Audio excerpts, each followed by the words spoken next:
Nothing wrong in thinking yourself to be great, but always remember that the person in front of you is greater. In this way, we can keep our ego in check.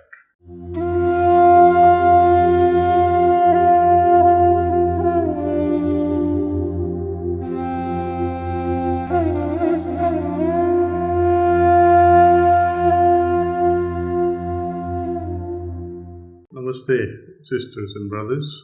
Today, we'll take up the third aspect, ego, ahankar. How ego or ahankar is playing its vital role in whether or not the expansion of evolution of consciousness occurs. Ego is often seen as the bad guy by spiritual practitioners of all traditions, but ego is also essential for our evolution. It is the active function of the mind, the doing, thinking function, and we need it in every aspect of daily life, even to have craving to evolve. It gives us our identity. Then where have we gone wrong? Let's see. In Hindi, multiple phases of ahankar or ego are discussed. Swabhiman, Garv, and Ghamand are some of the examples of various phases of ahankar or ego. Ego manifests in many ways. For example, in a music concert, when suppose Shashank, the great flutist, is playing his flute and it gives him so much of joy and the audience reciprocates accordingly. But as an artist, he will not be happy unless he surpasses his previous performances. If I had my performance yesterday and today also I perform at the same level, I will not be happy. I like to surpass my yesterday's performance. The manifested ego makes me perform well, but to think that no one can play flute better than myself is not a welcoming manifestation of ego, that nobody is better in this whole city. I am the best. That is ahankar, which falls under the category of ghamand, arrogance. Ego can be our best friend in helping us outperform our own past records if we are finely tuned within ourselves. If it is used wisely, like all other faculties, it serves us very well, like any other resource, but it is often misused, and this is what we commonly refer as being egotistical, arrogant. When ego is used for selfish purpose, we become arrogant and self-importance takes over. Whereas if we constantly refine the ego, consciousness develops very rapidly. What does it mean to refine the ego? How to? During our spiritual journey, as desires are dropped, we enjoy some level of freedom and joy. Haven't you seen it? We all have experience.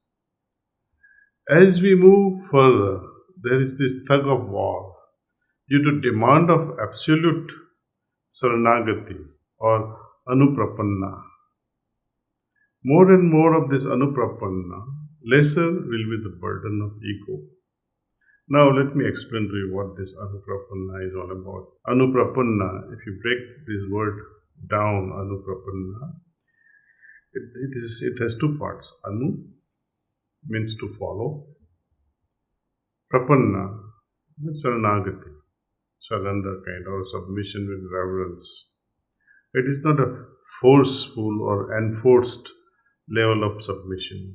It is something that comes from within, from your heart, that I need to reverentially take saranagati, the feet of the Lord, and follow it consciously. So what happens then under the circumstance when Lord is allowed to precede, then we will be completely rid of burden of my I-ness. This allows me to experience total bliss. Now, the burden of my I-ness, burden of ego is gone. So you'll have absolute bliss. Earlier, we were burdened with desires. That prevents us from being joyful. Later, it is our ego that burdens us and that prevents us from enjoying bliss. You see the difference? Desires preventing joyful state and ego preventing blissful state. Nothing wrong in thinking yourself to be great, but always remember that the person in front of you is greater. In this way, we can keep our ego in check. By refining the ego and becoming more and more sublime, humble, consciousness will expand infinitely. This question is from Sri Arpit Tubeji from Indore. He asks, quote, "You spoke of Sankalpa when you said, make a Sankalpa and meditate. What is this Sankalpa exactly? Do I have to keep coming back to it?"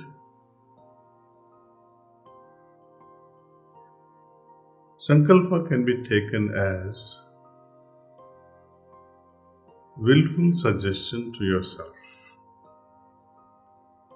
or a willful conscious prayer to Almighty that may this be so.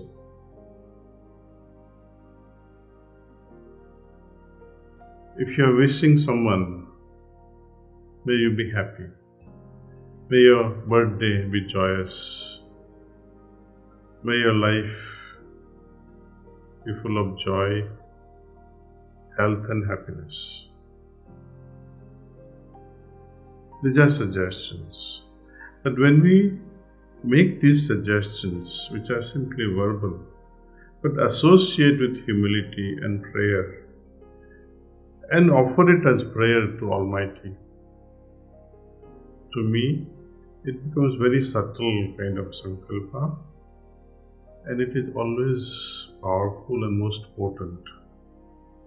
Now, do I have to repeat this sankalpa, which I make just before the meditation, that there is presence of divine light in my heart, and Sri Pankaj Gupta ji, Guwahati?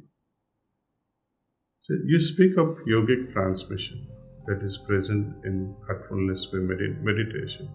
What exactly is that? It is through this prana that nourishes our prana, our soul. Guide of capable order, a yogi of a very high order, they are able to do this transmission of pranahuti. Ordinary individual, if he tries to transmit this prana, he'll go on depleting oneself. But a person who is connected with infinity, with the source, it's easier for them. In short, it is this pranasya pranahuti, that enriches our soul and helps us go further into consciousness. It helps us dive deeper into our consciousness. It brings about a state of samadhi faster. It is like when you cannot walk on your own, when you are so disabled, you take a wheelchair or someone's help. Pranahuti is something like that, which carries our consciousness towards the divine.